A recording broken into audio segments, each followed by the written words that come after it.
Hi, I'm Dr. Joseph Wittering, and here are the reasons why you probably don't want to call it protracted withdrawal if you're trying to tell your physician what you have and convince them to believe you.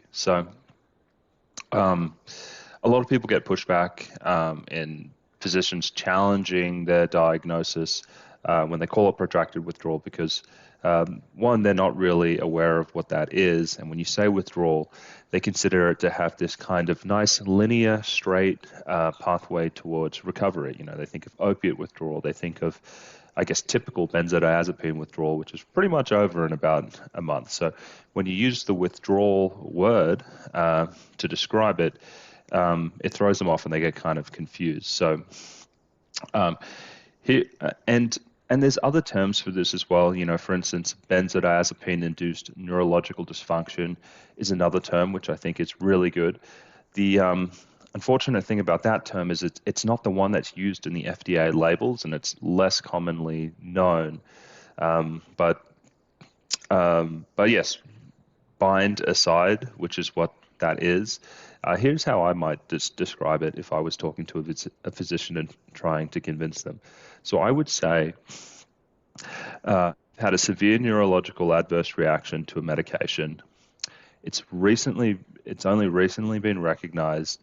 They've only recently started putting it in the drug labels, and here are the symptoms. You know, I've since coming off my benzodiazepine or since being on my benzodiazepine for several years, I started to develop, you know, severe neuropathy, you know, sensory abnormalities, balance problems, ear ringing, and, you know, a lot of anxiety and depression.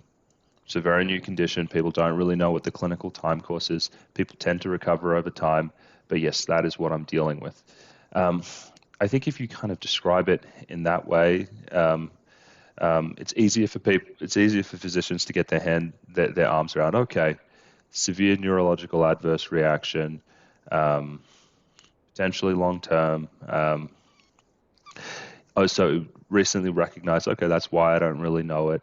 Oh, and it's in the labeling for all the benzodiazepines now. You know, since 2020. Okay, that's interesting. You know, so um, you might have better luck describing it that way than calling it protracted withdrawal, which is kind of confusing to a lot of people. I know it's in the labeling, and I know that's kind of what we use to describe it in the community, but it kind of doesn't make sense to a lot of physicians. So I hope that helps. Thanks.